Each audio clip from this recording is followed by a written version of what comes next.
क्योंकि आप बोझा लेके खड़े हो, चल तो रहा नहीं, displacement zero, work done zero, फिर आप थक क्यों रहे हो? ध्यान से सुनो, जब आप इसको यूं पकड़े हो ना तो आपकी मसल्स थक रही हैं। क्यों थक रही हैं बेटा? आपकी मसल्स अंदर पता है क्या करती हैं, बायोलॉजी में आप समझोगे। मसल्स अंदर करती हैं contraction relaxation, contraction relaxation, contraction relaxation, contraction. मतलब मसल्स आपकी दबेगी लंबी होगी, दबेगी लंबी होगी, दबेगी लंबी होगी, लगातार मूवमेंट करती रहती है, टाइनी मूवमेंट, चुक चुक चुक चुक चुक चुक चुक चुक चुक चुक, टाइनी मूवमेंट चल रहे हैं। अब बेटा ये मूवमेंट करने के लिए मान लो ये चीज ऐसे चलानी है तो कहीं से एनर्जी तो चाहिए होगी ना, खच खच खच खच करने के लिए। ये एनर्जी कहां से मिलती है? आपके खाने से, जो खाना खाते हो। खाने से पेट में आती है chemical energy.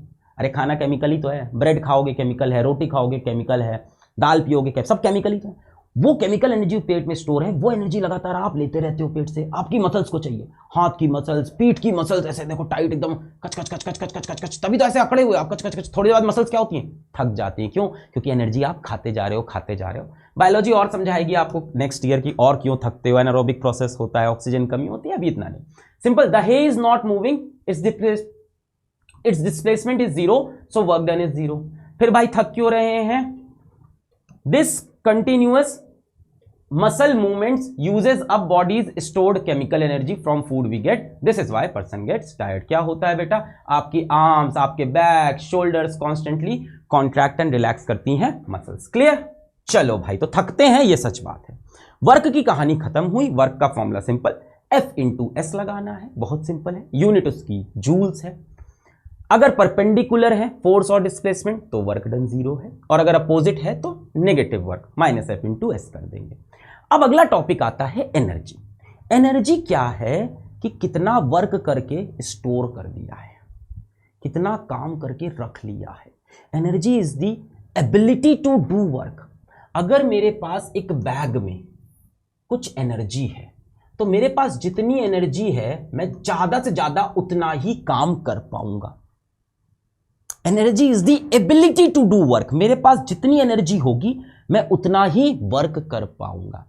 Energy is defined as the ability to do work. Its SI unit is same as work. इसकी SI unit क्या है? जूल्स। भाई एक बात समझ, मान ले मेरे पास पोटली में 10 जूल की एनर्जी है। ये स्टोर्ड वर्क है। क्या है? Stored work, ability to do work. इतना वर्क मैंने बचा के रखा है। अब मैं 10 जूल एनर्जी से कितना वर्क कर पाऊंगा? मैं 10 जूल एनर्जी से 10 जूल वर्क ही कर पाऊंगा। सो एनर्जी की यूनिट वही है जो वर्क की है। अच्छा एक बात और समझो, सेकेंड लॉ ऑफ थर्मोडायनेमिक्स आपको जिंदगी में सिखाएगा, मास्टर भी बता देता है। जितनी पूरी एनर्जी है पूरा का पूरा वर्क नहीं बन पाता। बहुत इनएफिशिएंसी है बेटा दुनिया के अंदर। मैं आपको जितना पढ़ा रहा हूं, मैं कितने भी बोलूं कि एग्जाम में सारे क्वेश्चन आप कर लोगे, आप नहीं करोगे, एक दो छोड़ दोगे, आपसे भी नहीं होगा। तो सारी की सारी एनर्जी कन्वर्ट नहीं होती है। ठीक है, 1 joule is the amount of energy required to do 1 joule of work in ideal world, in ideal world. ठीक है, टाइप्स ऑफ एनर्जी ये सब देखा होगा आपने क्लास 6, 7, 8 से। बहुत अलग अलग तरह की एनर्जी होती है। काइनेटिक एनर्जी ये हमें डिटेल में पढ़नी है, आगे इसके बारे में डिटेल में बात करेंगे। कोई भी मूविंग ऑब्जेक्ट हो, कोई भी चलता हुआ ऑब्जेक्ट हो, उसके पास एक एनर्जी है, काइनेटिक एनर्जी, तभी तो चल पा रहा है। जब आप भी दौड़ते हो आपके पास भी काइनेटिक एनर्जी। लाइट एनर्जी सबने देखा है, बल्ब, ट्यूबलाइट, सन सबके पास है। इलेक्ट्रिक एनर्जी जिससे पंखा चल रहा है, टीवी चल रहा है, स्मार्ट बोर्ड चल रहा है, क्लास हो रही है। हीट एनर्जी जो आग के पास एनर्जी होती है। साउंड एनर्जी जो आवाज जो कर रहे हैं, कैसे आ रहा है एनर्जी? भाई साउंड क्या है? एयर के मॉलिक्यूल्स वाइब्रेट करते हैं, ढक ढक ढक ढक, वही तो कान में सुनाई पड़ता है, एटम को हिट करते हैं ढक। तो वो जो वाइब्रेट मतलब उनका मोशन, डिस्प्लेसमेंट मतलब उन पे फोर्स, दैट्स व्हाई एनर्जी। समझ में आया? केमिकल एनर्जी बेटा बैटरी वगैरह हो गई, आपका पेट हो गया, इन सब जगह क्या है? Chemical energy. बैटरी के अंदर क्या होते हैं? केमिकल्स होते हैं, जो कि बाद में इलेक्ट्रिक एनर्जी बन जाते हैं। न्यूक्लियर एनर्जी बेटा, न्यूक्लियर एनर्जी वॉर्स में बहुत यूज, बॉम्ब्स जो होते हैं, एटम बॉम्ब, हाइड्रोजन बॉम्ब, ये कैसे बनते हैं? न्यूक्लियर एनर्जी से। एक दूसरा अच्छा यूज भी है न्यूक्लियर एनर्जी का, जो न्यूक्लियर पावर प्लांट के अंदर यूज होता है, कि न्यूक्लियर एनर्जी से आप इलेक्ट्रिक एनर्जी बनाते हैं आज के टाइम पे। पोटेंशियल एनर्जी, ये हमें डिटेल, तो हमारे सिलेबस में 2 ही हैं जो डिटेल में समझना है। थोड़ा सा इलेक्ट्रिक एनर्जी भी है, ये भी थोड़ा सा डिटेल में पढ़ेंगे हम लोग, कम पढ़ेंगे, ये दोनों पढ़ना है। पोटेंशियल एनर्जी क्या है बेटा? मैं बताता हूं। आपके एग्जाम में बेटा 90 नंबर आएंगे, आ गए क्या? नहीं, पर मैं क्या बोलता हूं, you have the potential to get 90 number, यानी तुम्हारे अंदर स्टोर्ड है, सो पोटेंशियल एक एनर्जी है जो इंसान के पास या किसी ऑब्जेक्ट के पास स्टोर्ड है, अभी उसने अपना रूप दिखाया नहीं है, एक छुपी हुई एनर्जी है। आगे डिटेल में पढ़ेंगे। चलो स्टार्ट करते हैं काइनेटिक एनर्जी से। काइनेटिक एनर्जी क्या है कि कोई भी ऑब्जेक्ट जो मूव कर रहा है, जो मोशन में है। भाई कोई चीज अगर चल रही है, क्या आप बिना खाना खाए दौड़ सकते हो? नहीं, एनर्जी चाहिए ना दौड़ने के लिए। कार क्या बिना पेट्रोल के चल सकती है? नहीं, एनर्जी चाहिए चलने के लिए। इनफैक्ट वो छोटी सी जो खिलौने वाली गाड़ी होती है बच्चों वाली, उसमें भी आप जब चाबी भरते हो छोड़ते हो तब चलता है ना। तो आपने क्या किया, अपने हाथ से उसके अंदर एनर्जी ट्रांसफर की, भरी उसके अंदर एनर्जी, तब वो चला। तो एक चलते हुए ऑब्जेक्ट के पास हमेशा एनर्जी होती है, उस एनर्जी को मैं बोलता हूं काइनेटिक एनर्जी। हम लिखेंगे उसको केई, ठीक है। उसका हमने छोटा नाम रख दिया, आप लोग नहीं रखते हो? आपके दोस्त का नाम दिव्यम जायसवाल है तो डीजे कर दिया, बहुत से दोस्तों का नाम डीजे, मेरे को दोस्त लोग एपी बोलते थे। काइनेटिक एनर्जी केई हो गया, ठीक है। और क्या बोलते थे दोस्त, वो मैं पूछो, तुम्हें भी क्या क्या बोलते हैं मैं नहीं पूछ रहा हूँ। दोस्त बहुत अलग अलग नाम से बुलाते हैं, बाहर समाज में नहीं निकलने चाहिए वो नाम। तुम बताना तुम्हारा दोस्त तुम्हें किस नाम से। ग्रुप में एक दो तो बड़े खतरनाक नाम होते हैं जो मम्मी पापा के सामने बोल नहीं सकते, सरगंदी बात। अरे तुम करते हो, मैं तो बस एक्सपोज कर रहा हूं। हाँ, के E is the kinetic energy. किसके पास है? मूविंग बॉडी के पास है, जिसका मोशन हो रहा है। अब आप कहोगे सर मोशन जिस बॉडी का है उसमें एनर्जी है कि नहीं? मैं प्रूफ कर देता हूं, मैं प्रूफ करता हूं। एनर्जी क्या है? Ability to do work. मान ले एक कार बहुत तेजी से चल रही है, इसके सामने मैंने एक ब्लॉक रख दिया, एक ऑब्जेक्ट रख दिया, कुछ रख दिया ऐसा। ये कार तेजी से आएगी, इस ऑब्जेक्ट को मारेगी धड़ाक, यानी इस पे लगेगी फोर्स। क्या ये आगे मूव कर जाएगा? कार आई धड़, क्या ये आगे मूव कर जाएगा? हाँ, यानी इस पे लगी फोर्स, इसका हुआ इसका, इस पे लगी फोर्स, इसका हुआ डिस्प्लेसमेंट, इस पे क्या हो गया बेटा? वर्क। यानी इस कार के पास क्या था? Ability to do work. ये देख, एक बॉल है, तेजी से आ रही है, सामने दूसरी बॉल रखी है, ये बॉल तेजी से आएगी, इस बॉल को मारेगी, इस पे क्या लगाएगी? फोर्स। फिर ये बॉल भी चलने लगेगी, इसका होगा डिस्प्लेसमेंट, यानी इसने क्या किया? वर्क। किसने किया? इस बॉल ने। Moving objects have ability to do work. इसका मतलब इनके पास काम करने की एबिलिटी है, मतलब इनके पास एनर्जी है। Moving objects have ability to do work, this is the kinetic energy. अब बात आती है काइनेटिक एनर्जी का फॉर्मूला क्या है। तो काइनेटिक एनर्जी दो चीज पर डिपेंड करती है, एक ऑब्जेक्ट कितना भारी है, कितना उसका मास है, दूसरा किस स्पीड से वो ऑब्जेक्ट चल रहा है।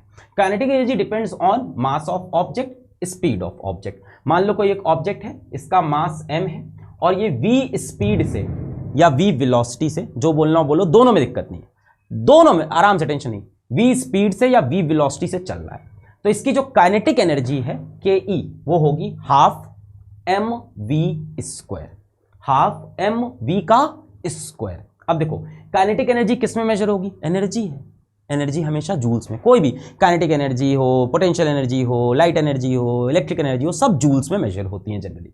सो kinetic energy is measured in joules. Mass किस में? केजी में। वेलोसिटी किस में? मीटर पर सेकेंड में।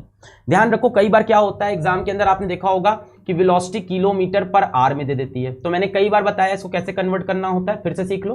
5/18 से मल्टीप्लाई कर देना, वेलोसिटी किस में चेंज हो जाएगी? मीटर पर सेकेंड में। काइनेटिक एनर्जी कैसी क्वांटिटी है? स्केलर एनर्जी, सारी स्केलर क्वांटिटी होती है, वर्क भी स्केलर है, एनर्जी का कोई डायरेक्शन नहीं होता है, जूल्स में मेजर करते हैं, हाफ mv स्क्वायर। और एक सवाल कर लेते हैं एनसीईआरटी का। An object of mass 15 kg is moving with a uniform velocity of 4 metre per second. What is the kinetic energy? Pause करके आंसर कमेंट कर दो। हलवा है भाई, कर लोगे कि नहीं? हाँ, कर लोगे कि नहीं कर लोगे? पॉज कर कमेंट कर दिया, मैं करूं? चल, ke is equals to half mv square. Half m कितना है? 15 kg, v कितना है? 4 का square. So half into 15 into 4 का स्क्वायर कितना हो गया? 16। 2 1 जा 2, 2 8 जा 16, 15 8 जा 120। एनर्जी है तो एनर्जी की यूनिट क्या है? Joules, 120 joule, half mv square. एकदम सिंपल। चलो ये बाद में करते हैं डिराइविंग, पहले तुमको चलो अच्छा कर लेते हैं deriving formula of kinetic energy. कैसे आया ये फॉर्मूला? अपन काइनेटिक एनर्जी का फॉर्मूला देख चुके, क्या है? Half mv square. देखो ये एग्जाम में आता नहीं, मैं करा देता हूं। Work done on object will become its kinetic energy. मैंने आपको बताया किसी चीज पे अगर काम करके मैं रख दूं तो वही काम उसका क्या बन जाता है? एनर्जी, और उसी एनर्जी से वो फिर से काम करता है। सो work done on object will become its kinetic energy. ये मैंने अजम्पशन लिया इस डेरिवेशन के लिए। एक ऑब्जेक्ट है जो इनिशियली u वेलोसिटी से चल रहा है, बाद में इसकी वेलोसिटी v हो गई, मास इसका m है, डिस्प्लेसमेंट इसका s हुआ। ये लिखा है u इनिशियल वेलोसिटी शुरुआत की, बाद में वेलोसिटी इसकी v हो गई, डिस्प्लेसमेंट s हुआ, एक्सेलरेशन इसका a है, m मास ऑफ ऑब्जेक्ट है। ठीक है, डेरिवेशन आती है जल्दी से, फिर भी समझ लेते हैं। अब मुझे बताओ, ये कह रहे हैं work done on object will become its kinetic energy. बेटा वर्क डन का फॉर्मूला क्या होता है? Force into displacement. मुझे बताओ फोर्स का फॉर्मूला क्या होता है? पिछले चैप्टर में पढ़ा था। क्या F is equals to m into A होता है? बिल्कुल ठीक है। अब मुझे डिस्प्लेसमेंट चाहिए। ध्यान से सोचो, एक इक्वेशन ऑफ मोशन याद करो, ये वाली v square minus U square is equals to 2as पढ़ी थी, v square minus U square 2as। यहां से अगर मैं s को सब्जेक्ट बनाऊं तो क्या s को मैं v square minus U square upon 2a लिख सकता हूं? v square minus U square 2a नीचे आ गया। अच्छा, अब जरा वर्क का फॉर्मूला वापस से देखते हैं। वर्क का formula, work is equals to force into displacement. Force की जगह क्या मैं ma लिख दूं, मास इनटू एक्सेलरेशन। क्या डिस्प्लेसमेंट की जगह मैं ये रख सकता हूं v square minus U square upon 2s? क्या ये सही है? Sorry 2a, v square minus U square upon 2a। यहां से a और a मर जाएगा। क्या आया? 1/2 m v square minus U square, बोलो आ जाएगा 1/2 m v square minus U square. मान लो ऑब्जेक्ट शुरुआत में रेस्ट पे था, मान लेते हैं ऑब्जेक्ट इनिशियली रेस्ट पे था, ऑब्जेक्ट इनिशियली शुरुआत में रेस्ट पे था, शुरुआत में रुका हुआ था तो उसकी स्टार्टिंग की वेलोसिटी कितनी हो गई? u कितना हो जाएगा? 0। स्टार्टिंग में रेस्ट पे है तो स्टार्टिंग की वेलोसिटी 0। यहां u की वैल्यू 0 रख दो, कितना आया? Half mv square. और यहां क्या लिखा है? Work done on object will become its kinetic energy. So work done on object ही क्या बनेगी? उसकी काइनेटिक एनर्जी। तो वर्क डन देखो क्या बन गया इसका? Kinetic energy. So this is how work done is equals to half mv square which becomes kinetic energy. Derivation आती नहीं है, काइनेटिक एनर्जी का फॉर्मूला याद रखना इंपॉर्टेंट है। चलो आगे बढ़ते हैं। अब काइनेटिक एनर्जी का रिलेशन वेलोसिटी के साथ देखो, बड़ा खूबसूरत सा है। क्या? हाफ mv स्क्वायर v के स्क्वायर पे डिपेंडेंट है। v अगर 2 गुना बढ़ा तो काइनेटिक एनर्जी 2 गुना नहीं बढ़ेगी। एक तो दिख रहा है कि वेलोसिटी जितनी ज्यादा, कोई चीज जितनी ज्यादा तेज चलेगी उसके पास उतनी ज्यादा काइनेटिक एनर्जी होगी, हाँ कि ना? कोई चीज जितनी तेज चल रही होगी उतनी ज्यादा एनर्जी होगी उसके अंदर, बिल्कुल सही। अगर वेलोसिटी या स्पीड 2 गुना बढ़ी तो काइनेटिक एनर्जी 2 गुना नहीं बढ़ेगी, 2 का स्क्वायर 4 गुना बढ़ेगी, यही लिखा है। वेलोसिटी डबल, तो वेलोसिटी अगर 2 टाइम्स हुई तो काइनेटिक एनर्जी इसका स्क्वायर v स्क्वायर 2 स्क्वायर कितने टाइम्स बढ़ेगी? 4 टाइम्स बढ़ेगी।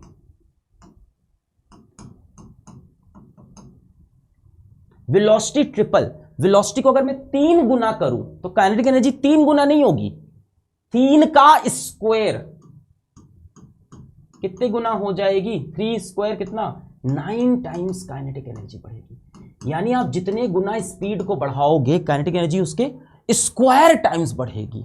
ठीक है, वेलोसिटी को हाफ कर दिया, वेलोसिटी को मैंने हाफ 1/2 कर दिया, काइनेटिक एनर्जी भी हाफ हो जाएगी। कितनी होगी?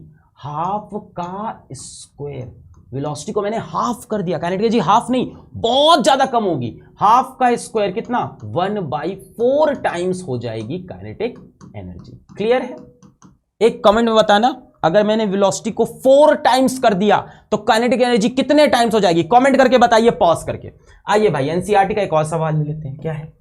The kinetic energy of an object of mass m moving with a velocity of 5 meter per second is 25 joule. ठीक है भाई, काइनेटिक एनर्जी कितनी है मेरे पास? 25 जूल है। ठीक है, what will be the kinetic energy when velocity is doubled? तो बेटा मेरे को काइनेटिक एनर्जी का फॉर्मूला पता है, हाफ mv स्क्वायर। ये कह रहे हैं what will B it's kinetic energy when velocity is doubled. अगर वेलोसिटी को मैं डबल करूं, वेलोसिटी को मैं डबल करूं तो काइनेटिक एनर्जी कितने गुना हो जाएगी बताओ? डबल मतलब 2 और 2 का स्क्वायर कितने गुना हो जाएगी? 4 टाइम्स हो जाएगी। तो नई काइनेटिक एनर्जी कितनी हो जाएगी? कितनी? 4 गुना of initial kinetic energy. Initial कितनी थी? 25, तो 4 × 25 कितनी हो जाएगी? 100 जूल्स। आगे क्वेश्चन और आगे चलता है। क्या? What will be its kinetic energy when velocity is increased to 3 times? अगर वेलोसिटी को मैं 3 गुना कर दूं ट्रिपल कर दिया मैंने 3 टाइम्स, तो काइनेटिक एनर्जी का क्या होगा, वेलोसिटी का स्क्वायर, 3 टाइम्स का स्क्वायर कितने टाइम्स हो जाएगी, 9 टाइम्स हो जाएगी। तो अब new kinetic energy will be 9 times of initial kinetic energy. 9 into 25 कितना, 225 जूल। बोलो समझ में आया। यहीं पे बोलता वेलोसिटी को मैंने हाफ कर दिया, तो काइनेटिक एनर्जी क्या होती, वेलोसिटी को हाफ किया है, हाफ का स्क्वायर तो 1/4 टाइम हो जाती। क्लियर। चल अब ये क्या कह रहे हैं, if both the mass and the velocity of an object are doubled, mass भी डबल कर दिया, वेलोसिटी भी डबल कर दी, what will be the new kinetic energy compare to the original. मान लेते हैं कि शुरुआत में मास m है, वेलोसिटी v है, तो स्टार्टिंग की काइनेटिक एनर्जी कितनी हो जाएगी, हाफ mv²। फिर ये क्या बोल रहे हैं कि मास को भी डबल किया, वेलोसिटी को भी डबल किया, तो नया मास इसका डबल कितना हो गया 2m, नई वेलोसिटी इसकी डबल कितनी हो गई 2v, नई काइनेटिक एनर्जी क्या होगी, मैं बोल देता हूं ke डैश हाफ m। अब मास कितना है 2m, v² पर वेलोसिटी भी कितनी है 2v, तो 2v का स्क्वायर। अब इस हाफ को मत छेड़ना, इसको ऐसे ही रहने दो, कितना हो गया 2m इंटू 2 का स्क्वायर 4 और v का स्क्वायर v²। सो ke डैश कितना हो जाएगा हाफ। अब यहां से देखो mv² को मैं यहां लिख लूं ताकि मैं कंपेयर कर पाऊंगा ओरिजिनल से, और 2 4 जा 8। अब जरा ध्यान से देखो ये हाफ mv² क्या है, ये इनिशियल काइनेटिक एनर्जी थी, तो क्या मैं लिख सकता हूं कि जो ke डैश है वो 8 टाइम्स ऑफ हाफ mv² को क्या लिख सकता हूं, इनिशियल काइनेटिक एनर्जी। यानी नई काइनेटिक एनर्जी कितनी हो गई 8 गुना ऑफ पुरानी kinetic energy, half double 4 times 8 times. बोलो आया, ठीक है। ऐसा ही एक क्वेश्चन और है, इसका आंसर आपको कमेंट करके बताना है। If the mass of an object is doubled, mass कितना कर दिया 2m कर दिया, and the velocity is reduced to half, velocity कितनी कर दी v/2। अब बताना है नई काइनेटिक एनर्जी ओरिजिनल की कितनी होगी, कमेंट करके आंसर बताना है, और जो लोग सही बताएंगे उनका नाम अगले लेक्चर में लेके आऊंगा। चलिए आगे बढ़ते हैं। अब एक कहानी आई वर्क एनर्जी थ्योरम। देखो वर्क का एक फॉर्मूला सबको पता है, फोर्स इनटू डिस्प्लेसमेंट। कई बार क्वेश्चन में ना फोर्स होगी ना डिस्प्लेसमेंट होगा और वर्क पूछ लेगा, तो कैसे निकाले, याद रखना work done by all the forces is equals to change in kinetic energy. मतलब मान लो कोई एक ऑब्जेक्ट है, वो तेजी से भाग रहा था, उसकी काइनेटिक एनर्जी थी 5 जूल, ठीक है, 5 जूल उसकी काइनेटिक एनर्जी थी। मैंने इस ऑब्जेक्ट पे कुछ वर्क किया, मैंने इसको धक्का दिया, फोर्स लगाई, इस पे कुछ वर्क किया, और इसमें मैं वर्क करता रहा, इसकी काइनेटिक एनर्जी बढ़ के लेट अस से 15 जूल हो गई। तो मैंने कितना वर्क किया इसके अंदर, जो मैं वर्क करूंगा वही तो इसकी काइनेटिक एनर्जी बन जाएगा। पहले इसकी काइनेटिक एनर्जी 5 जूल थी, मैंने धक्का देके इसके ऊपर कुछ काम किया, इसकी काइनेटिक एनर्जी कितनी हो गई 15 जूल। तो मैंने कितना काम किया इसके ऊपर, 10 जूल का काम किया। यही बात बोल रहे हैं, work done by all the forces is equals to change in kinetic energy. Kinetic energy में कितना चेंज हुआ, 15 माइनस 5 10, और यही क्या है मेरा वर्क। इसी को कहते हैं work energy theorem. Work is equals to final kinetic energy minus initial kinetic energy. ऐसे लिख दिया ke final minus ke initial. भाई जितना वर्क करेंगे उतनी काइनेटिक एनर्जी बढ़ जाएगी। पहले काइनेटिक एनर्जी कम थी, मैंने वर्क किया, काइनेटिक एनर्जी बढ़ गई, घट भी सकती है। क्वेश्चन देखते हैं। Certain forces acting on 20 kg mass changes its velocity from 5 meter per second to 2 meter per second. Calculate the work done by the force. अब भाई वर्क का फॉर्मूला क्या होता है, फोर्स इनटू डिस्प्लेसमेंट। यहां ना फोर्स है कहीं फोर्स, ना डिस्प्लेसमेंट है। अब वर्क का ये वाला फॉर्मूला यूज करेंगे, work done is equals to kinetic energy final minus kinetic energy initial. आओ अब दोनों काइनेटिक एनर्जी निकालते हैं। आओ पहले काइनेटिक एनर्जी इनिशियल निकालते हैं। Formula half mv²। मास कितना है इसका, m कितना है 20। शुरुआत में इसकी वेलोसिटी कितनी है, it's velocity from 5 meter per second. शुरुआत में 5 है तो मैंने 5 का स्क्वायर कर दिया, यहां से कटा 10, 5 का स्क्वायर 25 इंटू 10 कितना हो गया 250 जूल इसकी इनिशियल काइनेटिक एनर्जी है। फाइनल काइनेटिक एनर्जी निकालते हैं, फॉर्मूला वही, हाफ mv²। मास कितना है वही रहेगा, मास तो 20 kg। अब इसकी वेलोसिटी देखो घट रही है, changes its velocity from 5 meter per second to 2 meter second. तो फाइनली हो गई 2 का स्क्वायर, 2 1 जा 2, 2 10 जा 20, 2 का स्क्वायर 40 जूल्स। यार काइनेटिक एनर्जी कम हो गई, इसकी स्पीड कम हो गई। चलो वर्क डन निकालते हैं। फाइनल काइनेटिक एनर्जी कितनी है 40 जूल, इनिशियल कितनी है 250 जूल। यार ये तो नेगेटिव में आंसर आएगा, -210 जूल्स। वर्क डन नेगेटिव हो गया, ऐसा क्यों? बहुत आसान है, जरा आराम से सोचो। इसकी स्पीड घट रही है, घट रही है मतलब कि ये बॉल पहले चल रही थी 5 मीटर पर सेकेंड से, फिर बाद में इसकी स्पीड कितनी हो गई 2 मीटर पर सेकेंड। मतलब जाहिर सी बात है कि फोर्स कुछ इस दिशा में लगी होगी, इसको रोकने की कोशिश की गई होगी, और ये ऐसे करते करते करते स्पीड कम कर लिया होगा। आगे जाके ये कहां आ जाएगा, रेस्ट पे भी आ जाएगा। तो बेटा फोर्स किधर लग रही है, इधर। डिस्प्लेसमेंट किधर हो रहा है, इधर। इसीलिए वर्क डन कैसा आया, नेगेटिव। देख अपने आप फिजिक्स खुद को संभाल लेती है। तो तुमको ये नहीं करना है कि बड़े में से छोटा माइनस, नहीं, तुमको फाइनल में से इनिशियल माइनस करना है। क्लियर है? चलो भाई आगे बढ़ते हैं। अब देखो ये एनसीईआरटी का सवाल है। Calculate the work required to be done to stop a car of 1500 kg moving at a velocity of 72 kilometer per hour. NCERT में ये वैल्यू 60 लिखी हुई है, 60 पे कैलकुलेशन बहुत लंबा था तो मैंने 72 कर लिया। अच्छा, वर्क का फॉर्मूला क्या है सर, फोर्स इनटू डिस्प्लेसमेंट। भाई यहां कहीं फोर्स दिख रही है क्या, 1500 kg नहीं। डिस्प्लेसमेंट दिख रहा है कहीं, नहीं दिख रहा है। यहां तो मास और वेलोसिटी है, तो यहां कौन सा फॉर्मूला वर्क का लगाना पड़ेगा, kinetic energy final minus kinetic energy initial, यही फॉर्मूला लगेगा। अच्छा, इनिशियली बॉडी मूव कर रही है 72 किलोमीटर पर आवर से, मुझे स्पीड किलोमीटर पर आवर में नहीं चाहिए, किस में चाहिए, मीटर पर सेकंड में। तो इसको चेंज कर लेते हैं बेटा, 72 किलोमीटर पर आवर किससे मल्टीप्लाई करो, 5/18 से मल्टीप्लाई कर दो, मीटर पर सेकंड में आ जाएगा। कितना हुआ, 18 4 जा 72, 4 5 जा 20 मीटर पर सेकंड। तो इसकी स्पीड कितनी हो गई 20 मीटर पर सेकंड। शुरुआत में स्टार्टिंग की काइनेटिक एनर्जी निकाल लो, kinetic energy initial is equals to half mv²। Mass कितना है कार का 1500, वेलोसिटी कितनी है 20 का स्क्वायर कर लेंगे, तो हाफ इंटू 1500 इंटू 20 बोलो सही है, 2 1 जा 2, 2 10 जा 20, 15 2 जा 30, 15 2 जा 30, 1 2 3 4, 1 2 3 4, 1000 लाख, 3 लाख जूल की काइनेटिक एनर्जी। भाई कार बड़ी भी तो इतनी होती है। अच्छा, फाइनली बेटा क्या हुआ, calculate the work required to be done to stop a car. Finally car rest पे आ गई, स्टॉप हो गई। स्टॉप हो गई तो इसकी वेलोसिटी क्या हो जाएगी, 0।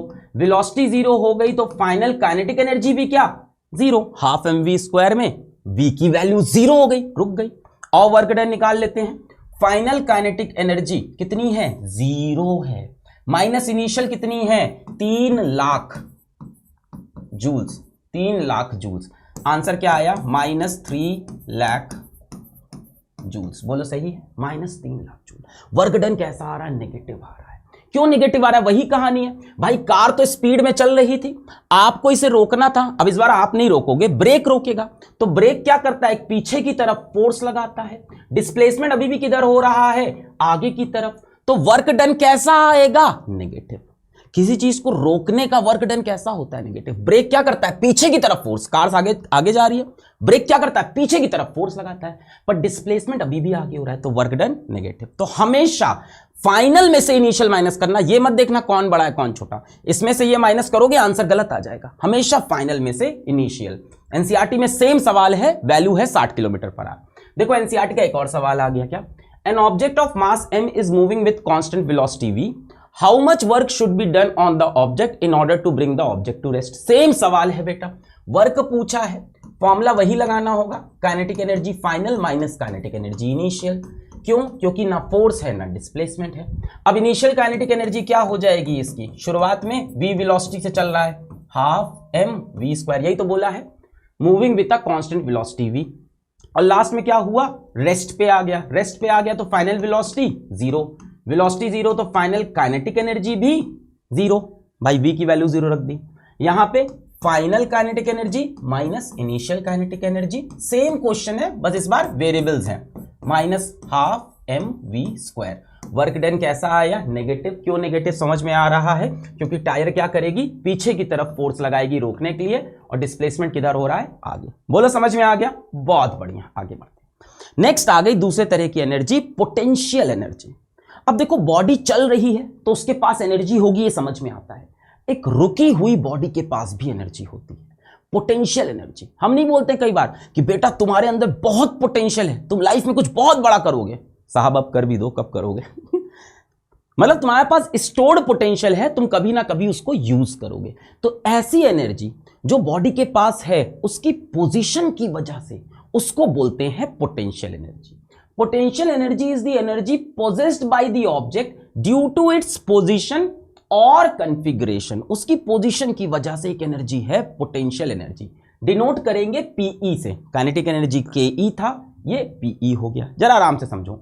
मान लो एक स्प्रिंग है, उसको मैं यूं दबा दूं, कैसी स्प्रिंग हो गई, कंप्रेस्ड स्प्रिंग हो गई। दबा दिया, कंप्रेस कर दिया, इसके ऊपर एक बॉल रख दी। अगर मैं इस स्प्रिंग को अब छोड़ूं तो ये क्या बॉल ऊपर चली जाएगी, हाँ। तो क्या ये स्प्रिंग बॉल के ऊपर की तरफ फोर्स लगाएगी, बॉल को ऊपर की तरफ डिस्प्लेस करेगी, क्या ये बॉल के ऊपर कुछ ना कुछ वर्क कर देगी, हाँ। यानी एक कंप्रेस्ड स्प्रिंग के पास एबिलिटी टू डू वर्क था, दिख नहीं रहा था, ऐसे रुका हुआ था, चल भी नहीं रहा था, एकदम शांत। इसकी पोजीशन की वजह से इसके पास एबिलिटी थी काम करने की। एक दबी हुई स्प्रिंग को जैसे ही छोड़ूंगा, ये इस बॉल को ऊपर की तरफ उछाल देगी, यानी बॉल पे क्या करेगी, वर्क कर देगी। इसके पास एबिलिटी टू डू वर्क था। Ability to do work energy थी। इस तरह की एनर्जी को पोटेंशियल एनर्जी बोलते हैं। जैसे मान लो एक स्ट्रेच्ड बो है, धनुष बाण घर में खेला होगा आपने, कि अगर आप ऐसे खींच के रखो बो को, तो इसके पास एक एनर्जी है कि नहीं है, क्योंकि जैसे ही मैं छोड़ूंगा क्या होगा, ये एरो आगे की तरफ भाग जाएगी, यानी एरो पे क्या हो जाएगा, वर्क हो जाएगा। यानी इस खिंचे हुए धनुष के पास एक स्टोर्ड एनर्जी है, एबिलिटी टू डू वर्क है। इसके पास कौन सी एनर्जी है, पोटेंशियल एनर्जी। जैसे कैटापुल्ट हो गया, गुलेल, सेम चीज बेटा। गुलेल को आप ऐसे खींच के रखे हो, पत्थर लगा है, देखने में नहीं लग रहा है कोई एनर्जी, पर जैसे ही छोड़ा पत्थर के ऊपर क्या होगा, वर्क। पत्थर पे फोर्स लगेगी, पत्थर का डिस्प्लेसमेंट होगा। तो इसके पास कौन सी एनर्जी है, पोटेंशियल, स्टोर्ड एनर्जी है, छुपी हुई, दिख नहीं रही है। स्ट्रेच स्प्रिंग, स्प्रिंग के नीचे ब्लॉक लगाया, इसको खींच लिया। जैसे ही मैं खींचने के बाद, सोचो एक स्ट्रेच्ड स्प्रिंग ऐसे खींचा, जैसे ही मैं इसको छोड़ूंगा क्या होगा, ये ब्लॉक ऊपर की तरफ मूव करेगा, यानी ब्लॉक पे ऊपर की तरफ फोर्स लगेगी, ब्लॉक का ऊपर की तरफ डिस्प्लेसमेंट होगा। कौन लगा रहा है फोर्स, स्प्रिंग। स्प्रिंग ही तो उसे ऊपर खींच ली, तुमने नीचे खींचा था, स्प्रिंग ने ऊपर, यानी इस ब्लॉक पे स्प्रिंग ने क्या किया, वर्क। यानी इसके पास एबिलिटी टू डू वर्क थी। किसके पास, स्ट्रेच्ड स्प्रिंग के पास। एबिलिटी टू डू वर्क मतलब एनर्जी। कौन सी एनर्जी है ये, पोटेंशियल एनर्जी। तो चाहे कंप्रेस्ड स्प्रिंग हो चाहे स्ट्रेच्ड स्प्रिंग हो, छोड़ते ही वो मूव करेगी, यानी दोनों के पास क्या है, पोटेंशियल एनर्जी।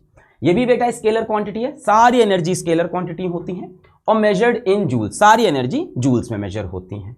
इसमें एक बड़ी खास तरह की एनर्जी आती है पोटेंशियल एनर्जी में, कि जब किसी ऑब्जेक्ट को अर्थ से थोड़ा ऊपर रखें, अर्थ के सरफेस से थोड़ा ऊपर, ये स्पेशल केस आता है। Potential energy due to height above earth surface. मान लो मेरे हाथ में ये मोबाइल फोन है, मैंने इसको अर्थ के सरफेस के ऊपर पकड़ा हुआ है, सरफेस नीचे है। जैसे ही मैं इसको छोड़ूंगा क्या ये नीचे गिरने लगेगा, हाँ।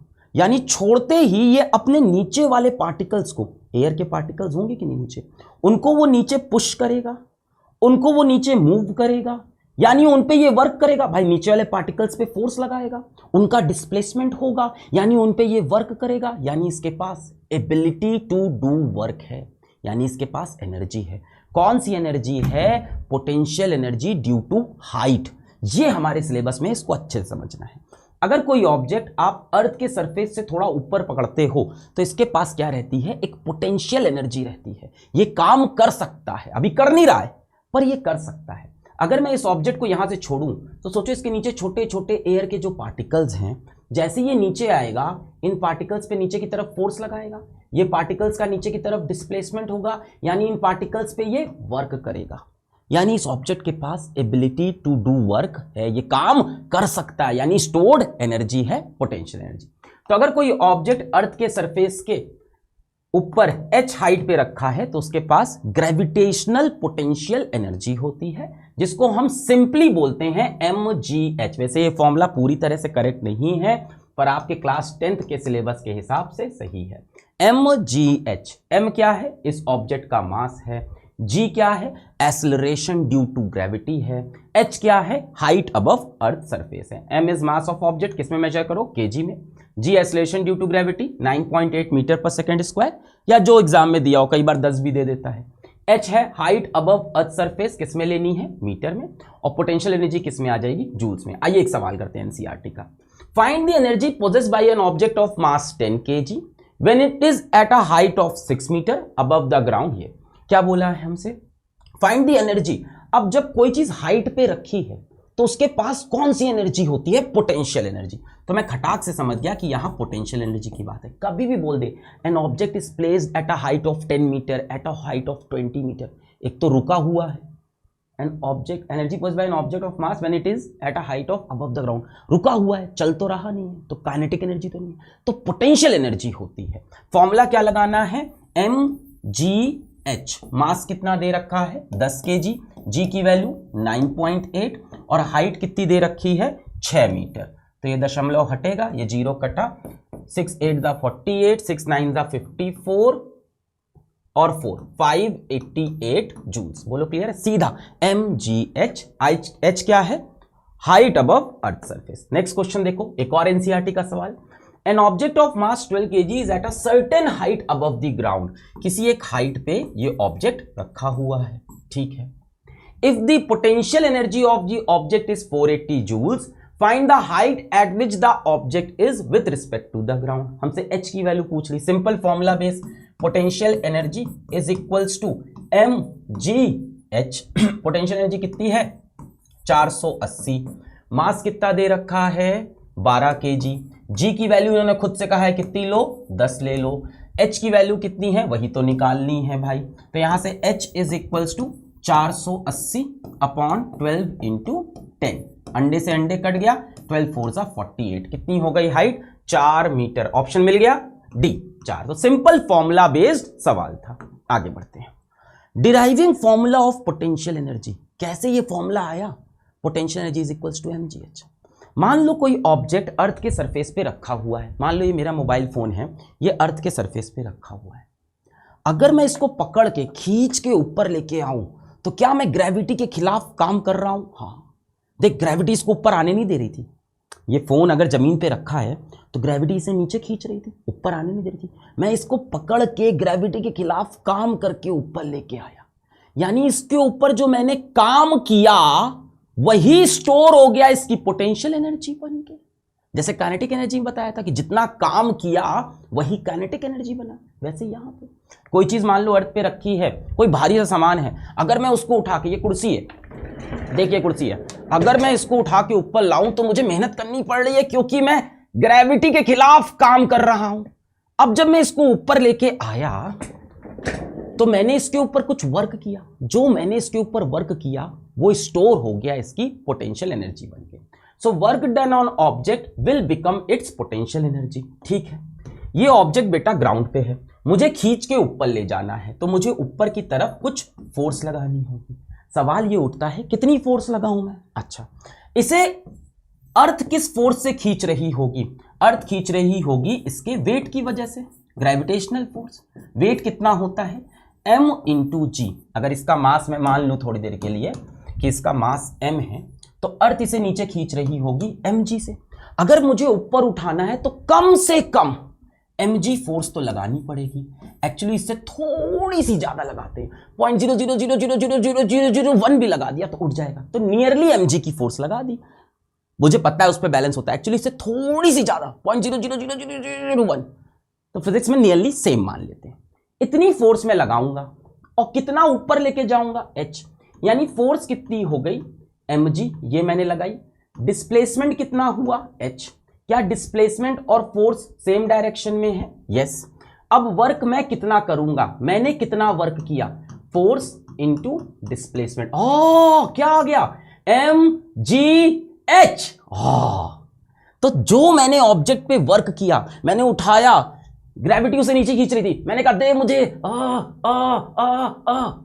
अब भाई इस पे इतना जो काम किया है, एहसान किया है, क्या ये सारी एनर्जी खराब हो जाएगी मेरी? मैंने जो वर्क किया वो खराब होगा? नहीं, वो इसमें जाके स्टोर हो गया एज इट्स पोटेंशियल एनर्जी। तो किसी चीज को ग्राउंड से ऊपर उठाने में जितना काम करते हैं वही उसकी पोटेंशियल एनर्जी बन जाता है। इंपॉर्टेंट है, याद रखना ये बात। देखो आ गया सवाल एनसीईआरटी का। A porter lifts a luggage of 15 kg from the ground. क्या किया इसने? 15 kg का सामान ऊपर उठाया and puts it on his head 1.5 meter above the ground. किधर लेके गया? ग्राउंड से 1.5 मीटर दूर ले जाके अपने सर पे रख लिया। Calculate the work done by him on the luggage. कितना वर्क हुआ? अब मैक्सिमम जनता जहां पॉटर देखती है, कुली देखती है, तुरंत जीरो पे मार देती है। क्यों भैया? वो तो तब था जब कुली के सर पे सामान रखा हुआ था। लेके आने में और रखने में तो वर्क होगा ना। देख, ये इसको खींचेगा, फोर्स ऊपर लगाएगा, डिस्प्लेसमेंट ऊपर होगा, अभी तो वर्क होगा। जब रख दिया उसके बाद कोई वर्क नहीं होगा। तो बेटा इसको ऊपर लाने में कितना वर्क करेंगे? फॉर्मूला क्या लगाएं? Force into displacement. अब यार एक चीज बताओ, जितना वर्क करके इसे ऊपर लेके आएंगे, क्या वही इसकी पोटेंशियल एनर्जी बनेगी? तो क्या मैं ये फॉर्मूला भी लगा सकता हूं? वर्क इज इक्वल्स टू जो इसकी पोटेंशियल एनर्जी होगी, एम जी एच। एम कितना है भाई? 115 kg। जी कितना दिया है इन्होंने? 10। हाइट कितनी है? 1.5। तो इस दशमलव से 10 कट गया, 15 15 225 joule will be the answer. सीधा, ना फोर्स पता ना डिस्प्लेसमेंट पता, क्योंकि मुझे पता है जो वर्क करके मैं लाके ऊपर रखूंगा वही वर्क इसकी क्या बन जानी है? पोटेंशियल एनर्जी बन जानी है। मान लो ऐसे नहीं करते, फोर्स निकालते हैं, तो बेटा इस ब्लॉक के ऊपर नीचे की तरफ फोर्स क्या लग रही है? इसका वेट mg। तो मुझे ऊपर की तरफ भी क्या फोर्स लगानी पड़ेगी? mg लगानी पड़ेगी। तो फोर्स कितनी हो गई? mg। भाई नीचे इसका वेट था mg, तो मुझे ऊपर उतनी फोर्स लगानी है। और डिस्प्लेसमेंट कितना ऊपर हुआ? जितनी हाइट ये ऊपर गया, तो mgh वही आएगा यहां से। क्लियर? तो जब भी किसी ऑब्जेक्ट को उठा के ऊपर ले जाके रखना हो, उस टाइम कितना वर्क करना है is equal to potential energy. ये कॉन्सेप्ट आप याद रखना, सवाल धड़ाक से होंगे। चलो भाई आगे। अब आ गया law of conservation of energy. ये क्या कहता है? Energy can neither be created nor be destroyed, it can only be changed from one form to another. ना ही आप एनर्जी पैदा कर सकते हो, ना ही आप एनर्जी को तबाह कर सकते हो। आप एनर्जी को एक फॉर्म से दूसरे फॉर्म में ले जा सकते हो। बेटा कोई एनर्जी आप सोचते हो ना एनर्जी बर्बाद हो गई, बर्बाद नहीं होती, किसी और फॉर्म में चेंज हो जाती है। सच बताऊं, आज से लाखों करोड़ों साल पहले जब ये यूनिवर्स बना था, उसमें तब जितनी एनर्जी थी, आज भी इस पूरे यूनिवर्स की एनर्जी उतनी ही है। ये हो सकता है उसका फॉर्म चेंज हो गया। कुछ एनर्जी के डिफरेंट फॉर्म यहां पे बताएं कैसे एनर्जी चेंज होता है। बताया जैसे इलेक्ट्रिक फैन, क्या करते हैं भाई? हम ऐसे बटन दबाते हैं, तार से क्या जाता है? करंट जाता है, इलेक्ट्रिक एनर्जी।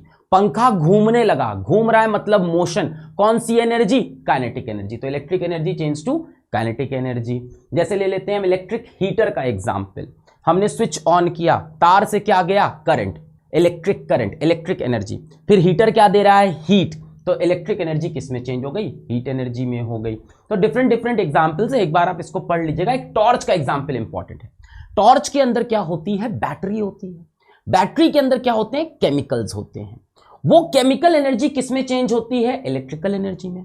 फिर टॉर्च क्या देती है हमें? लाइट। तो वो किस में चेंज हो गया? लाइट एनर्जी में। थोड़ी सी हीट भी निकलती है तो हीट एनर्जी भी। तो ये सारा एक बार पढ़ लीजिएगा। नेक्स्ट जैसे देख लो, सोलर पैनल घरों के ऊपर नहीं लगा होता है? सोलर पैनल बड़ा बड़ा कई जगह आप देखेंगे। वो क्या करता है? सन से लाइट लेता है और उसको इलेक्ट्रिकल एनर्जी में चेंज कर देता है, लाइट एनर्जी को इलेक्ट्रिकल एनर्जी में। यूएस में बहुत ज्यादा है, इंडिया में भी अब धीमे धीमे बढ़ता जा रहा है। बर्निंग ऑफ फ्यूल, मान लो आपने कोल लिया कोयला, और आपने कोयले को जला दिया, तो बेटा कोयले के अंदर कौन सी एनर्जी थी? केमिकल एनर्जी थी। जल के क्या बन गया? हीट एनर्जी बन गया। लाइट भी होगी, लाइट एनर्जी भी। तो burning of fuel, chemical energy to heat energy. तो इस तरह के हैं, इसको आप एक बार पढ़ लीजिएगा। एक एनसीईआरटी का सवाल है, वो ले लेते हैं। अब बैटरी लाइट्स अ बल्ब, क्या किया हमने भाई? एक बैटरी से बल्ब को कनेक्ट कर दिया, इस बैटरी से ये बल्ब जलेगा। बोला है describe the energy change involve in the process. तो बेटा बैटरी के अंदर क्या है, केमिकल है, उस केमिकल से बैटरी क्या बनाती है, इलेक्ट्रिक एनर्जी बनाती है। कैसे बनाती है ये हम लोग क्लास 11 में पढ़ते हैं फिजिकल केमिस्ट्री में, कि कैसे बैटरी इन केमिकल में पोटेंशियल डिफरेंस लाती है और काफी चीजें होती है। उससे क्या बनती है, इलेक्ट्रिक एनर्जी, इन केमिकल से इलेक्ट्रिक एनर्जी। इलेक्ट्रिक एनर्जी कहां गई, बल्ब में गई। बल्ब का मेन काम पता है क्या है, हीट बनाना। ये इलेक्ट्रिक एनर्जी बल्ब के अंदर एक फिलामेंट होता है, ये टंगस्टन का, टंगस्टन एक मटेरियल, उसका फिलामेंट, उसको ये गर्म करता है। बल्ब के अंदर देखा होगा ना, एक तार दिखते हैं पतले पतले, उसको ये गर्म करता है, गर्म करता है, गर्म करता है। वो इतना गर्म हो जाता है कि वो लाइट इमिट करता है। तो पहले केमिकल एनर्जी चेंज हुई इलेक्ट्रिक एनर्जी में, करंट में। इलेक्ट्रिक एनर्जी चेंज हुई फिलामेंट को हीट करने में, हीट एनर्जी। और उस हीट होने के बाद फिलामेंट ने क्या दी, लाइट, तो लाइट एनर्जी बन गई। Heat energy causes the filament of bulb to glow.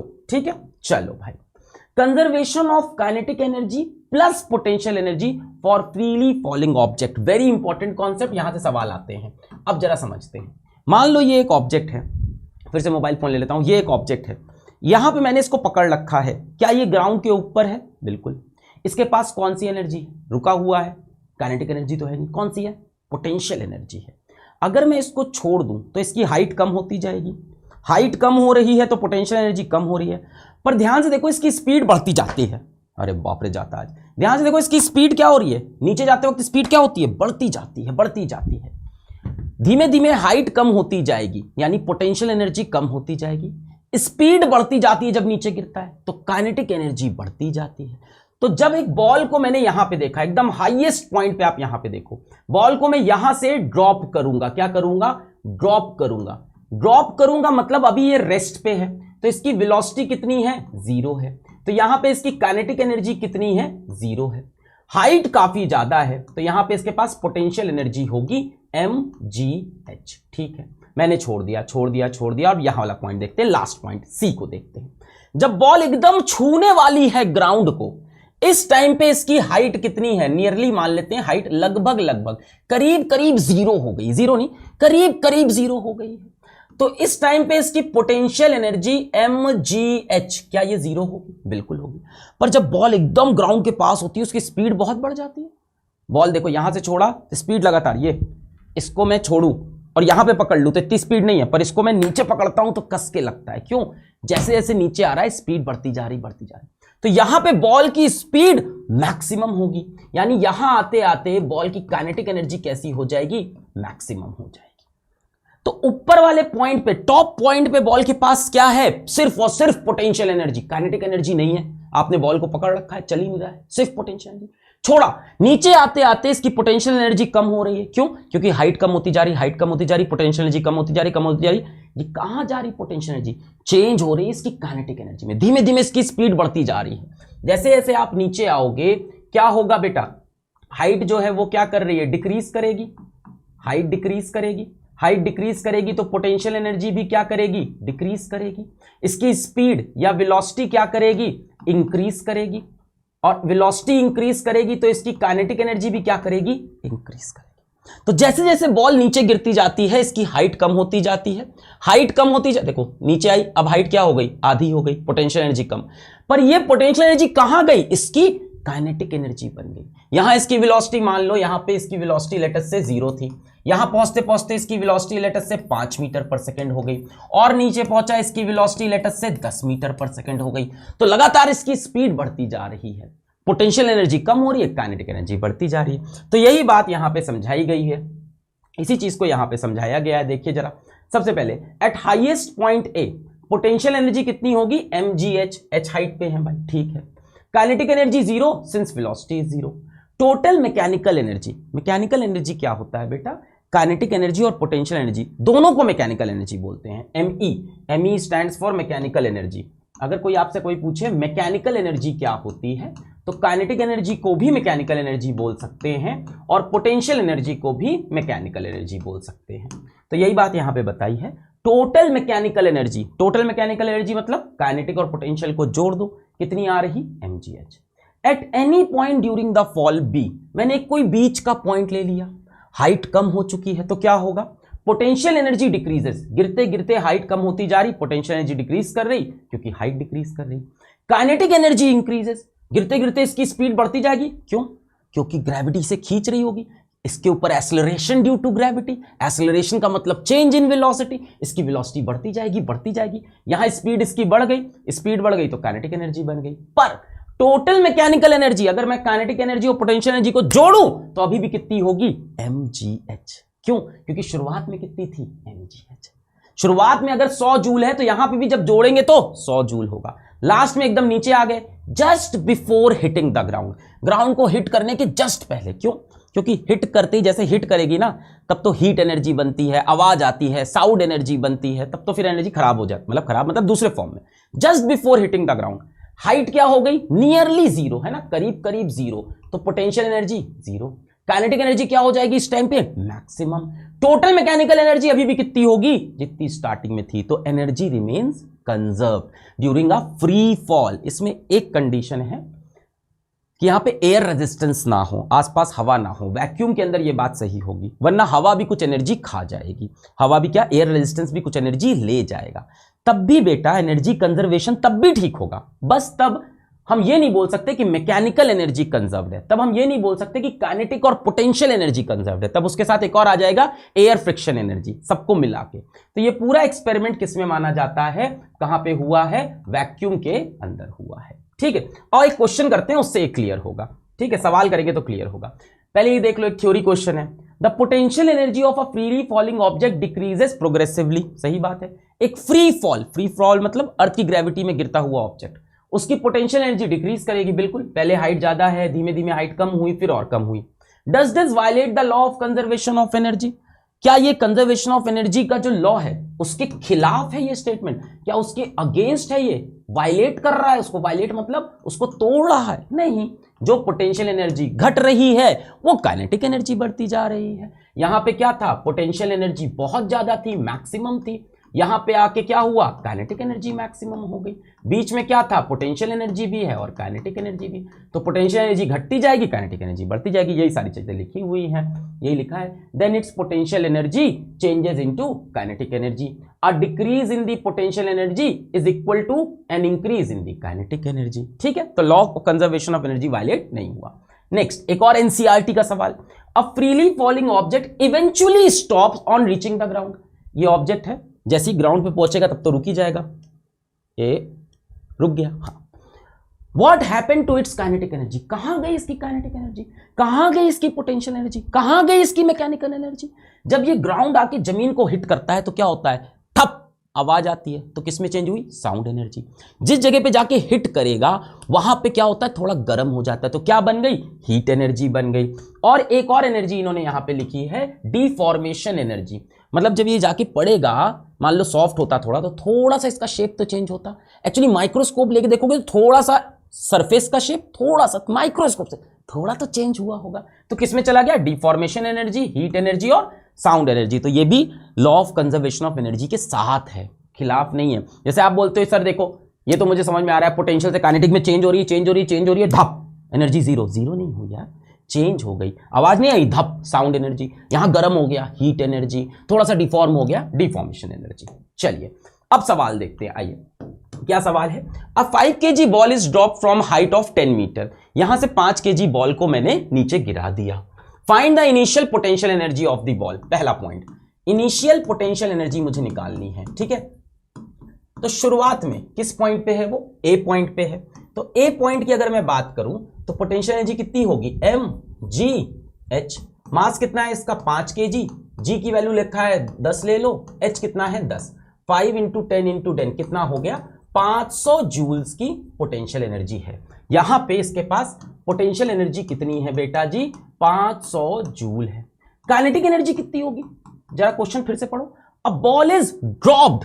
Dropped का मतलब बेटा स्टार्टिंग में किस पे थी बॉल? रेस्ट पे। अ बॉल इज ड्रॉप्ड, यहां पे इसके पास पोटेंशियल एनर्जी है 500 जूल्स।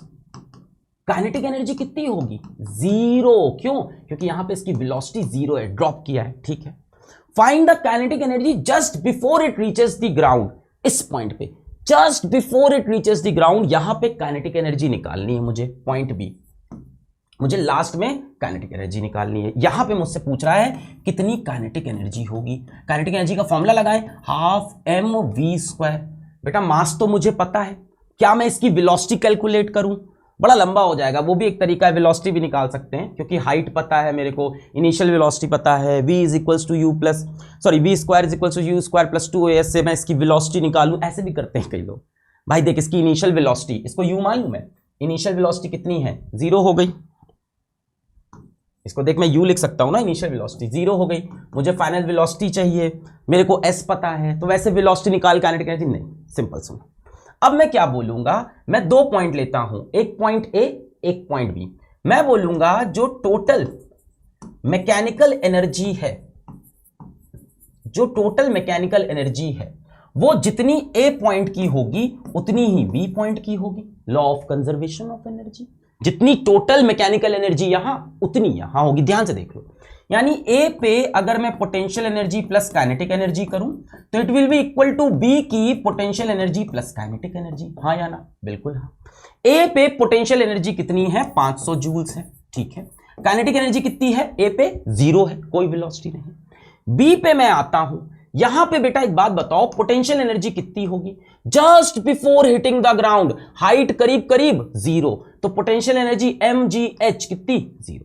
तो अगर मैं यहां पे आऊं तो पोटेंशियल एनर्जी 0 हो जाएगी। काइनेटिक एनर्जी मुझे नहीं पता है, छोड़ दे भाई, आ गई काइनेटिक एनर्जी कितनी? 500 जूल। कोई वेलोसिटी नहीं निकालना है। Kinetic energy is equals to 500 joules. खत्म। Total energy at this point is equal to total energy at this point is equal to total energy at any point. किसी भी point पे total energy देखेगा हर बार सेम आएगी। PE plus KE कहीं भी निकालोगे क्या आएगा? सेम आएगा। कहने का मतलब ये कॉन्सेप्ट मुझसे क्या कहता है? ये कॉन्सेप्ट मुझसे कहता है कि PE प्लस KE अगर मैं करूंगा तो वो क्या रहेगा? हमेशा कांस्टेंट रहेगा। किसी भी 2 पॉइंट का PE प्लस KE जोड़ूंगा सेम वैल्यू दे। एक और सवाल था, होमवर्क था, चलो मैं करा देता हूं। A 5 kg ball is thrown upwards with a speed of 10 metre per second. ये बॉल है, इसको मैंने ऊपर फेंका 10 मीटर पर सेकेंड से। Calculate the initial kinetic energy. सबसे पहले मुझसे क्या कह रहा है कि इनिशियल काइनेटिक एनर्जी निकालो। इनिशियल कौन सा पॉइंट है मेरा? ये वाला पॉइंट है। Let us call this A, let us call this point B। तो हमसे इनिशियल पॉइंट तो यही हो गया, यानी A पॉइंट पे मुझसे क्या मांग रहा है? काइनेटिक एनर्जी मांग रहा है। कितनी होगी? Half mv²। चलो मास कितना है इसका? 5। वेलोसिटी कितनी है? 10। तो 10 का स्क्वायर, 10 का स्क्वायर हो गया 100। 100 इंटू 5 500 डिवाइड बाई 2 कितनी हो गई? 250 जूल की काइनेटिक एनर्जी है। Next, find the potential energy when it reaches the highest point.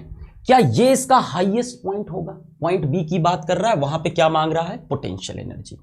अब मुझसे कह रहा है इस पॉइंट पे when it reaches the highest point, इसकी आप पोटेंशियल एनर्जी बताओ। पोटेंशियल एनर्जी का फॉर्मूला mgh। क्या मेरे पास हाइट है यहां की? ओए हाइट तो दी नहीं, देखो क्वेश्चन में हाइट तो दी नहीं है, मास दिया है, स्पीड दी, हाइट। मैं कैसे निकालूं potential energy? Law of conservation of energy लगाऊंगा। मैं बोलूंगा कि साहब टोटल मैकेनिकल एनर्जी को अगर मैं देखूं, अगर मैं टोटल मैकेनिकल एनर्जी को देखूं तो जितनी वो A पे होगी उतनी वो B पे होगी।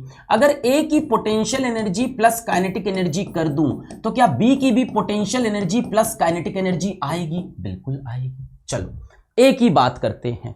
A पे पोटेंशियल एनर्जी कितनी होगी? बहुत इजी बेटा। A कहां पे है? ग्राउंड पे है कि नहीं? थ्रोन अपवर्ड, ये ग्राउंड पे है। यहां पे हाइट कितनी हो जाएगी? लगभग 0 हो जाएगी। पोटेंशियल एनर्जी यहां पे कितनी हो जाएगी? 0 हो गई। तो A की पोटेंशियल एनर्जी रख दी 0। फिर A की काइनेटिक एनर्जी, क्या A की ही काइनेटिक एनर्जी मैंने निकाल रखी है? बिल्कुल 250 जूल्स, ठीक है। अब बोला B की पोटेंशियल एनर्जी, यही तो सवाल है। Find the potential energy when it reaches the highest point.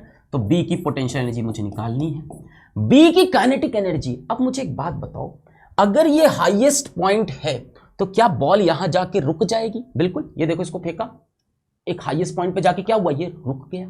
रुकेगा तभी तो नीचे आएगा। तो हाईएस्ट पॉइंट पे आके क्या होता है? वेलोसिटी क्या हो जाती है? 0। यानी हाईएस्ट पॉइंट पे आके काइनेटिक एनर्जी कितनी हो जाएगी? हाईएस्ट पॉइंट पे आके काइनेटिक एनर्जी कितनी हो जाएगी बेटा? 0। तो बी पे काइनेटिक एनर्जी हो गई 0। आंसर आ गया। पोटेंशियल एनर्जी कितनी है बेटा? 250 joules at the highest point. यहां से जितनी काइनेटिक एनर्जी दी थी 250 जूल, वो पूरी की पूरी क्या बन गई? पोटेंशियल एनर्जी में। हाईएस्ट पॉइंट पे पहुंच गए, काइनेटिक एनर्जी घटती गई, स्पीड कम होती गई, पूरी काइनेटिक एनर्जी किस में चेंज हो गई? पोटेंशियल एनर्जी में। अब देखो ये सवाल एनसीईआरटी का, क्या बोल रहे हैं? An object of mass 40 kg is raised to a height of 5 meter above the ground. इस ऑब्जेक्ट को मैंने ग्राउंड से 5 मीटर ऊपर रेज किया, ठीक है। What is its potential energy? पहले तो कह रहा है कि जब इसको रेज कर दिया एट ए, जब ये एट ए पहुंच गया तो इसकी पोटेंशियल एनर्जी क्या, यही पूछ रहा है ना। An object of mass 40 kg is raised to a height of 5 meter above the ground, what is its potential energy? तो ए पे इसकी पोटेंशियल एनर्जी क्या हो जाएगी? M G H. क्या मेरे पास एम है? हाँ। क्या मेरे पास जी है? हाँ। क्या मेरे पास हाइट है? हाँ, सब कुछ है। तो कितना हो गया? 50 इंटू 40, 2000 जूल्स की पोटेंशियल एनर्जी है ए पॉइंट पे। फिर क्या कह रहा है?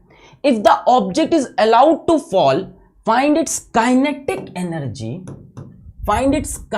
Energy when it is half way down. जब ये हाफ वे डाउन है, हाफ वे मतलब 5 मीटर पे था, हाफ वे मतलब कहां पे है? जब ये 2.5 मीटर ऊपर है, कह रहा इस जगह पे क्या बताओ? बी पॉइंट पे इसकी काइनेटिक एनर्जी बताओ। यार काइनेटिक एनर्जी का formula half M V square. इसकी वेलोसिटी तो मुझे पता ही नहीं है, कैसे निकालो? Simple, conservation of mechanical energy. मैं सिंपल एक बात बोलूंगा, टोटल मैकेनिकल एनर्जी, और मैं कौन सा 2 पॉइंट लूं? एक पॉइंट ये ले लेता हूं, एक पॉइंट ये। इसके बारे में मुझे कुछ पता है क्या? Potential energy. और इसके बारे में कुछ पता लगाना है, आ जाओ। तो मैं बोलूंगा ए की total mechanical energy is equals to B की, ए की पोटेंशियल एनर्जी प्लस ए की kinetic energy is equals to B की पोटेंशियल एनर्जी प्लस बी की काइनेटिक एनर्जी। चलो भाई, ए पे पोटेंशियल एनर्जी कितनी है? टॉप पॉइंट की मैं निकाल चुका हूं, 2000 जूल्स है। ए पे काइनेटिक एनर्जी कितनी होगी? सोचो इस जगह पे। अब क्वेश्चन पढ़ो, if the object is allowed to fall, यहां से इसको फॉल करने दिया। जब भी किसी चीज को फॉल बोलते हैं बेटा, मतलब उसकी वेलोसिटी क्या थी? यहां से छोड़ा, अलाउड टू फॉल। अगर वेलोसिटी 0 है तो इस जगह पे ए पे काइनेटिक एनर्जी भी 0। तो लो भाई, ये हो गई 0 इज इक्वल्स टू। अब बी पे आए, बी पे मुझे पोटेंशियल एनर्जी क्या पता लगा सकता हूं? क्योंकि काइनेटिक एनर्जी तो निकालना है, यही तो सवाल है कि बी पे काइनेटिक एनर्जी क्या, यही तो बोला है काइनेटिक एनर्जी। क्या मैं पोटेंशियल एनर्जी बी के निकाल सकता हूं? बिल्कुल, मुझे हाइट पता है तो मैं फॉर्मूला लगा दूंगा एम जी एच, और हाइट कौन से रखना? बी की हाइट रखना है ना, मतलब 2.5 मीटर, और प्लस काइनेटिक एनर्जी। खत्म हो गया सवाल बेटा। 2000 joule is equals to M कितना है? 40, जी कितना है? 10, एच कितना है? 2.5, plus kinetic energy at B. खत्म सवाल। देख यहां से दशमलव हटा, कटा, 25 4 100, 0 1000, 2000 और इधर 1000। सो 2000 जूल, इधर कितना हो गया? 1000 जूल प्लस काइनेटिक एनर्जी। 2000 में से 1000 माइनस हुआ, कितना आया? 1000। मिल गई काइनेटिक एनर्जी 1000 जूल। यहां पे देखो 1000 जूल काइनेटिक एनर्जी है, और ध्यान से अगर देखो तो 1000 जूल यहां पे पोटेंशियल एनर्जी भी है। यहां पे टोटल सिर्फ क्या थी? पोटेंशियल। यहां के पोटेंशियल प्लस काइनेटिक, यहां पे क्या बचेगी? सिर्फ काइनेटिक, है ना। रहेगी कितनी? 2000। क्लियर? अच्छा, अब एक ये देखिए एनसीईआरटी में सवाल के फॉर्म में दिया हुआ है, मैं आपको समझा देता हूं। एग्जांपल है पेंडुलम का। पेंडुलम के अंदर भी मैकेनिकल एनर्जी यानी potential plus kinetic energy conserved रहती है। पेंडुलम क्या होता है? सबने कहीं ना कहीं तो लाइफ में देख ही रखा होगा। मान लो मैं ऐसे देख लेता हूं, यहां पे मेरे पास ये है, ये मैंने ले लिया, ये होता है पेंडुलम, ठीक है, और अच्छा होता होगा। देखें अब मैंने क्या किया, ये पेंडुलम के बॉब को मैंने उठाया, ठीक है। सवाल के फॉर्म में मैं समझा देता हूं पहले कहानी पूरी।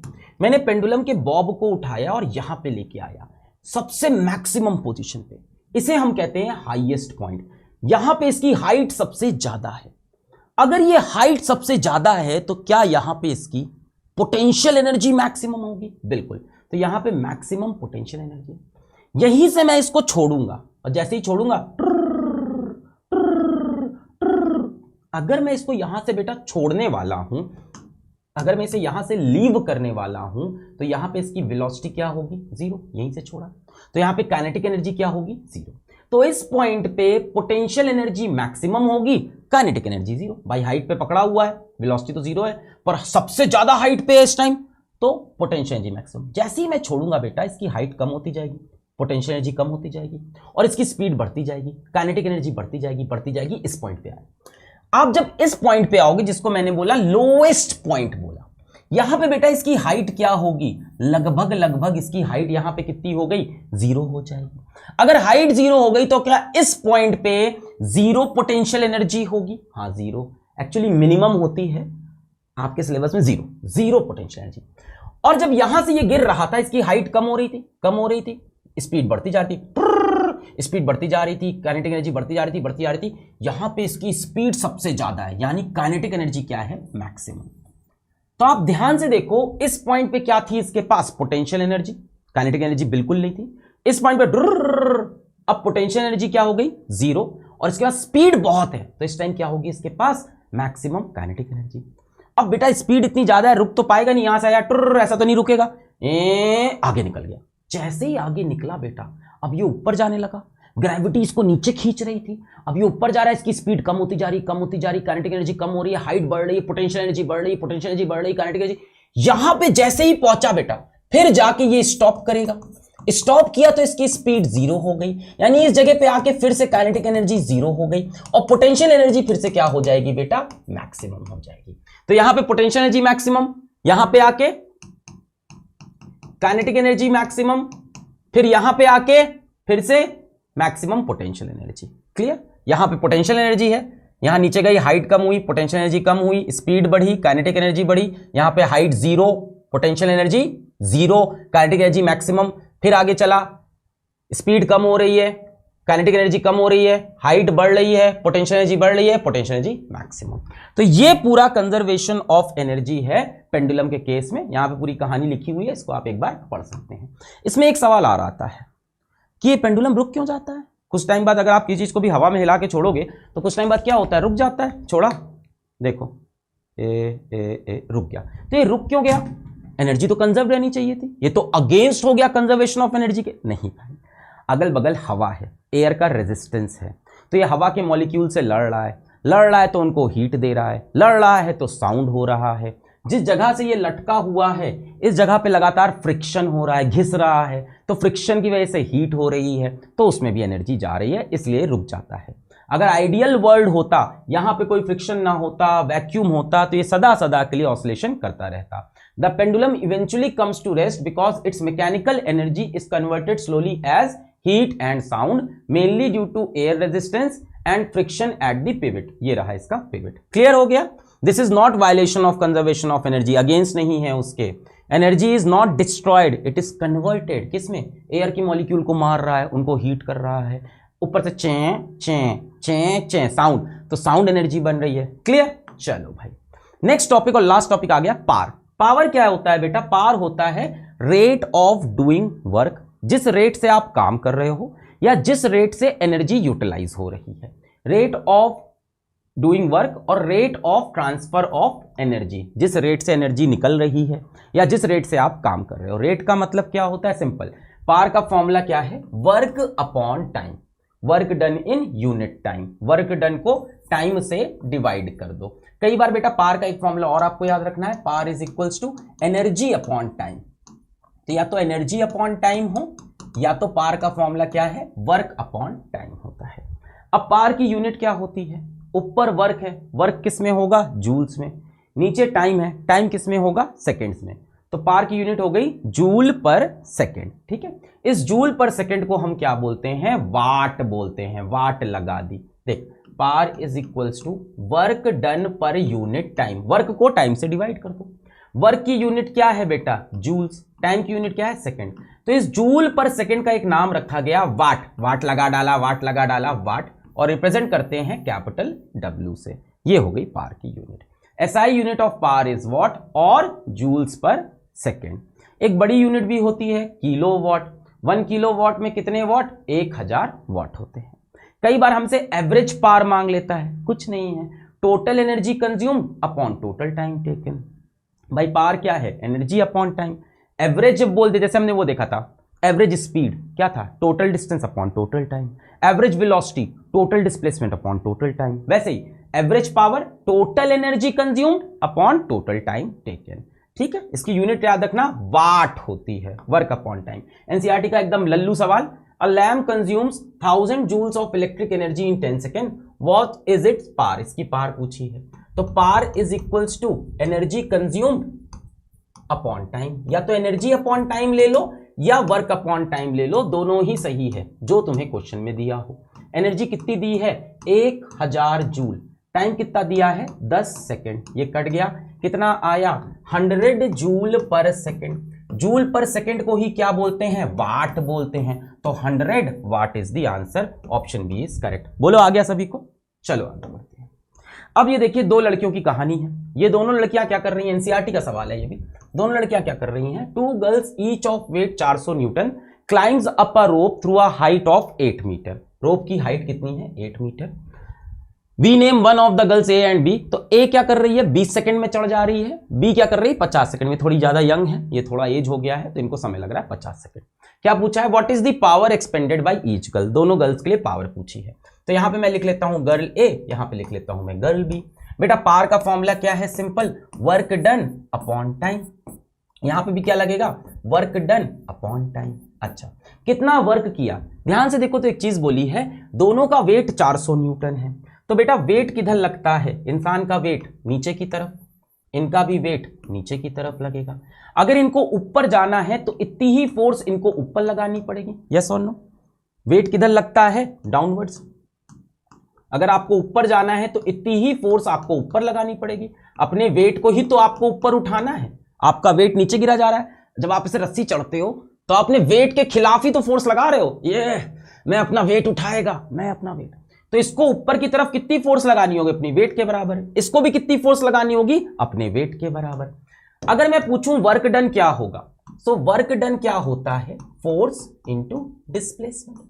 कितनी फोर्स लगाओगे आप, अपने वेट के बराबर। तो मैंने यहां पे लिख लिया वेट इंटू जितना डिस्प्लेसमेंट हो।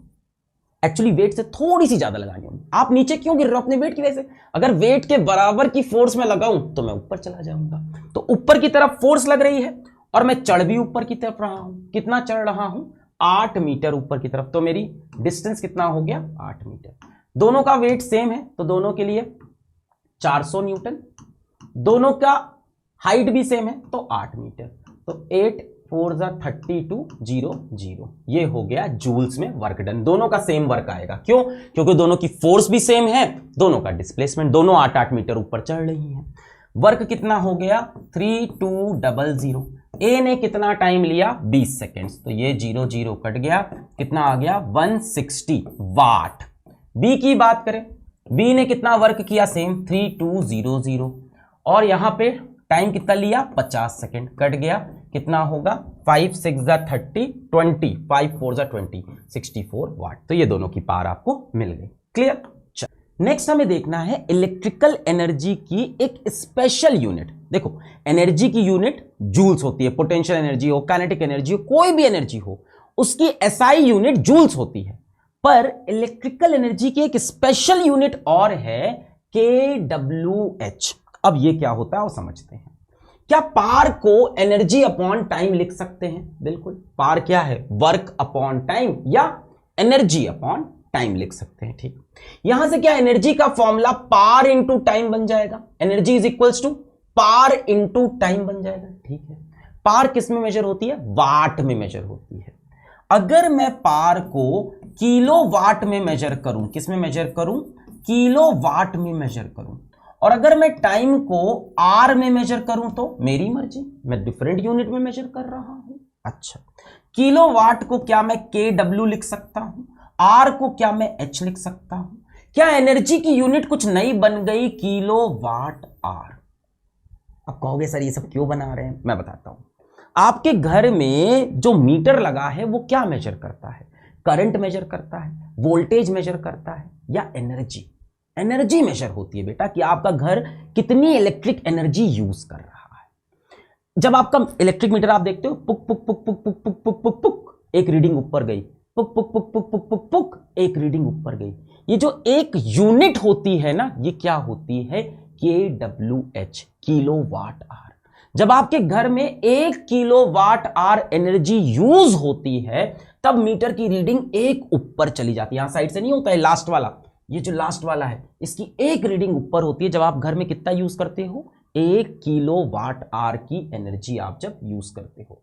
अब आप कह रहे हो सर फील नहीं आ रहा है इसका master, what is 1 kilowatt our? मैं आसान समझाता हूं। घर में हीटर वगैरह है, आपने देखा होगा पापा लोग कहते होंगे हीटर यार 1000 वाट का हीटर है, सुना होगा कई बार कहते हुए। हीटर कितने का है? 1000 वाट का हीटर है। 1000 वाट का हीटर मतलब 1 किलोवाट का हीटर। इस हीटर को अगर मैं 1 घंटे के लिए चलता रहने दूं, अगर ये हीटर 1 घंटे के लिए चलता रहे तो ये कितनी एनर्जी खा जाएगा? 1 किलोवाट इंटू 1 आवर। 1000 वाट का हीटर, घर में सुना होगा ना कि 1000 वाट का हीटर लगा हुआ है, 1000 वाट का एसी लगा हुआ है। अगर ये 1000 वाट का है यानी 1 किलोवाट का है। 1 किलोवाट के हीटर को अगर 1 घंटे तक चलने दूं तो एनर्जी कितनी खाई उसने? 1 किलोवाट इंटू 1 आवर। पार, ये चीज क्या होती है? पार। और ये चीज क्या होती है? टाइम। क्या एनर्जी को पार इंटू टाइम बोल सकते हैं? यस। तो 1 kilowatt into 1 hour, 1 kilowatt hour ये एनर्जी खाता है। तो जो कमर्शियल यूनिट है घर की इलेक्ट्रिसिटी की, एक यूनिट जो है वो क्या है? 1 kWh है। जब आप 10th में जाओगे तो आप बिल भी घर का निकाल दोगे, कितना बिजली का बिल आया या पता लगा सकते हो। ठीक है। कई बार क्या होगा कि एग्जाम में पार वाट में दे रखा होगा।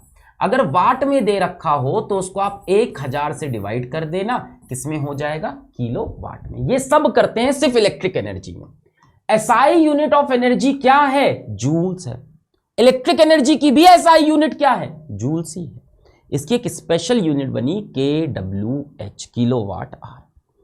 1 किलोवाट आवर में कितने जूल्स होते हैं? 3.6 इंटू 10⁻⁶ जूल। ये बेटा आप याद कर लीजिएगा, एग्जाम में सीधा सीधा पूछ लेता है, सवालों में भी यूज होता है। आइए क्वेश्चन देखते हैं।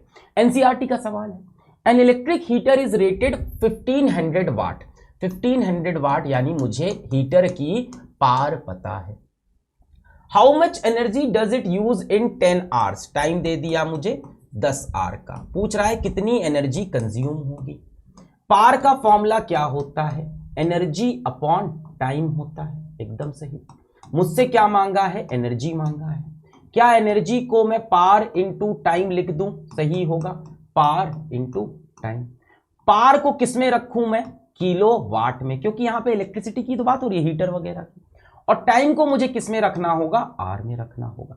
पावर देख कितनी दे रखी है? 1500, पर ये तो वाट है तो इसको मैं 1000 से डिवाइड कर दूंगा।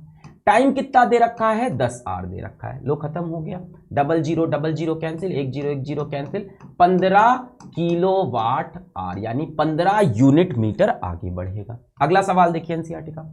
A certain household has consumed 250 units of electric energy।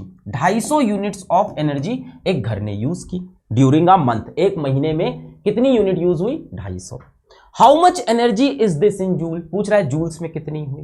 बेटा 250 यूनिट, एक यूनिट का मतलब क्या है? मैंने आपको बताया था 1 यूनिट का मतलब क्या है? 1 kWh। तो 250 यूनिट का मतलब क्या हो गया? 250 kWh। अब कहा है ये जूल्स में कितना होगा? 1 kWh कितना जूल होता है? याद करेंगे 3.6 इंटू 10⁻⁶ जूल्स।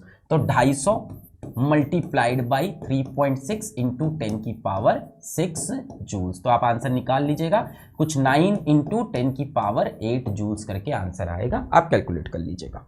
चलिए नेक्स्ट एनसीईआरटी का सवाल है, क्या है? Find the energy in joules consumed in 10 hours by 4 devices.